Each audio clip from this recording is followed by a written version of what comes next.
Hello everyone, welcome back to my channel doctor Jyoti physics lecture. ये UPSC का जो 2022 में मेंस का एग्ज़ाम हुआ था फिजिक्स का सेकंड ऑप्शनल पेपर का, उसी का सॉल्यूशन मैं कंटिन्यू कर रही हूँ। एक लेक्चर मैं ऑलरेडी अपलोड कर चुकी हूँ। नेक्स्ट क्वेश्चन क्या हुआ है, फर्स्ट क्वेश्चन जो कि आपका कंपलसरी है उसका ऑलरेडी मैं सॉल्यूशन अपलोड कर चुकी हूँ। अब नेक्स्ट क्वेश्चन आया हुआ है सेकेंड ए, जिसमें आपसे पूछा गया है स्क्रोडिंजर इक्वेशन सोल्व कीजिए। किसके लिए? वन डायमेंशनल पोटेंशियल बैरियर के लिए। और आपको बतानी है प्रोबेबिलिटी ऑफ टनलिंग। ये किस केस में होता है? जब energy is less than height of potential barrier. ऐसा कुछ ऑप्शन होता है लाइक ये हाइट ऑफ पोटेंशियल बैरियर है, ये एनर्जी है पार्टिकल की, ये 5 मेगा इलेक्ट्रॉन वोल्ट है, सपोज करो ये 7 मेगा इलेक्ट्रॉन वोल्ट है, कि पार्टिकल जो है पोटेंशियल बैरियर की इस हाइट के बाद भी अगर वो ज़्यादा है यहाँ से पास करेगा नहीं। कैसे? किस प्रोसेस से करेगा? तो ऑब्वियसली वो पास करेगा और इस प्रोसेस में आपके पास टनलिंग होगी। तो ये लेक्चर मैंने ऑलरेडी अपलोड किया हुआ है, मैंने प्लेलिस्ट का नाम भी दिया है ऑलरेडी अपलोडेड सॉल्यूशन। प्लेलिस्ट आपको कौन सी चेक करनी है? BSc final year third unit quantum mechanics, और ये आपका 2022 में आया हुआ है। नेक्स्ट क्वेश्चन देखते हैं। ओके, नेक्स्ट क्वेश्चन आया हुआ था एटॉमिक स्टेट है जिसको आप डिनोट कर रहे हो 4d5/2 से। Find the values of L S and J for the state what should be the minimum number of electrons involved. देखिए एटॉमिक स्टेट आपको गिवन है 4d5/2। इसमें आपके पास एल एस एन और जे की क्या वैल्यूज़ होनी चाहिए और इस स्टेट के लिए मिनिमम नंबर ऑफ इलेक्ट्रॉन्स कितने होने चाहिए। एटॉमिक स्टेट 4d5/2, जैसे कि आपको पता है इन जनरल एटॉमिक स्टेट को आप कैसे दिखाते हैं? 2s+1 Lg।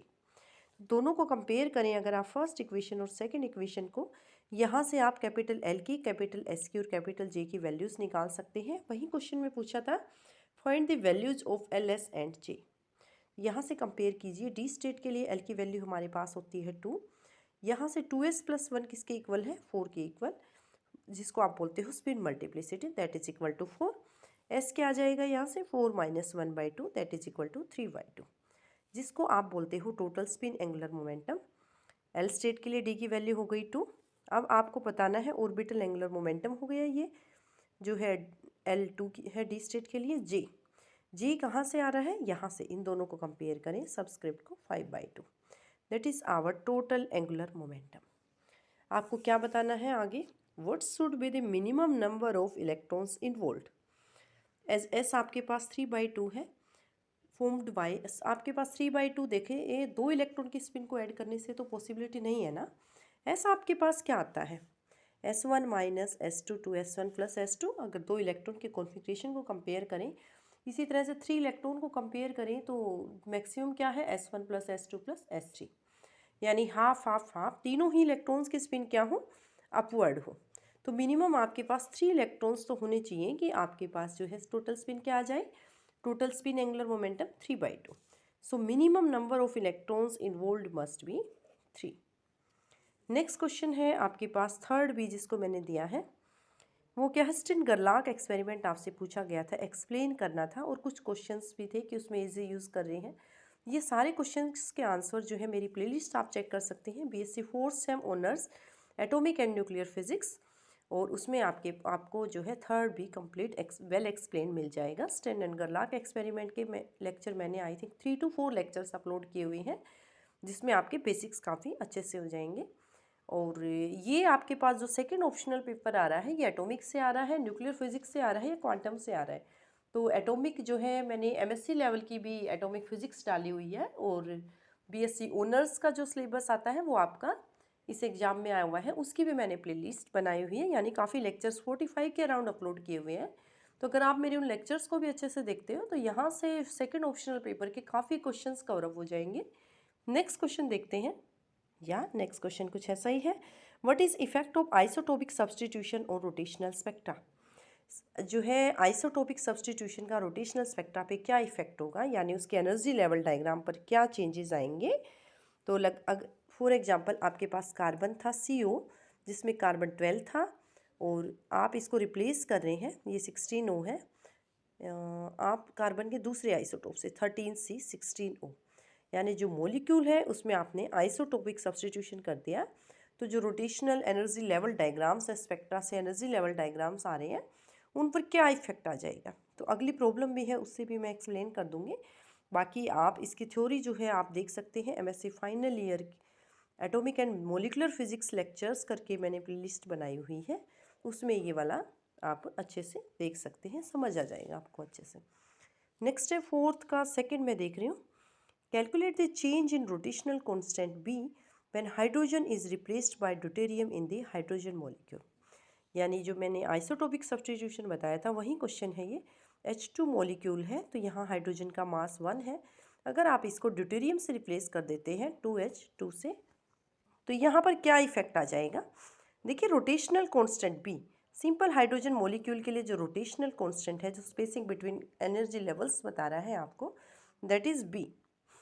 On replacing hydrogen by deuterium the rotational constant नया जो हमारे पास आ गया बी डैश, यानी इसके आइसोटोप के लिए, हाइड्रोजन के आइसोटोप के लिए नया रोटेशनल कांस्टेंट है B dash.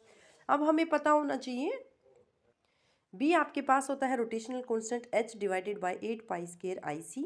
C velocity of light, pi आपके पास कांस्टेंट है, I moment of inertia of molecule, H Planck's constant है।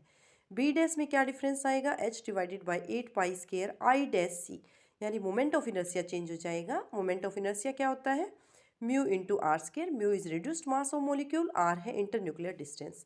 जब हम आइसोटोपिक सब्स्टिट्यूशन कर रहे हैं तो आर आपके पास क्या रहने वाला है, यानी दो मॉलिक्यूल में दो एटम्स हैं तो उनके बीच का जो डिस्टेंस है, आप हाइड्रोजन ले लीजिए या ड्यूटेरियम ले लीजिए, दैट रिमेन्स सेम, एटम्स के बीच का डिस्टेंस। तो आई डैश क्या हो गया, mu dash R square, it means only reduced mass is changing, R no change in internuclear distance. अब बी बाई बी डैश कर सकते हैं या बी डैश बाई बी कीजिए फर्स्ट इक्वेशन से।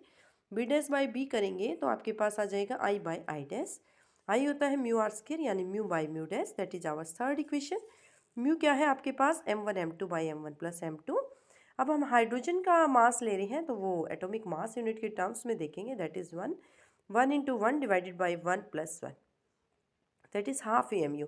मैंने इसको केजी में कन्वर्ट नहीं किया है, अगर आपको केजी में कन्वर्ट करना है just multiply by factor of 1.67 into 10⁻⁻27 kg। इसी तरह से म्यू डैश m1, अब आपके पास ड्यूटेरियम एटम हो गया, यानी 2 into 2 divided by 2 plus 2, that is equal to 4/4 1 AMU। अब आप बी डैश बाई बी पर चलिए थर्ड इक्वेशन से, mu by mu dash, mu है हाफ और ये है 1, दैट इज इक्वल टू 1, यानी बी डैश आपके पास हो गया b बाई 2। तो यहाँ से आपका बी डैश बाई बी आ गया हाफ, बी डैश क्या हो गया, half of B. B dash आपका क्या है, चेंज इन रोटेशनल कांस्टेंट, यानी आइसोटोपिक सब्स्टिट्यूशन के बाद रोटेशनल कांस्टेंट क्या हो गया, जो इनिशियल आपका था डिवाइडेड बाई 2।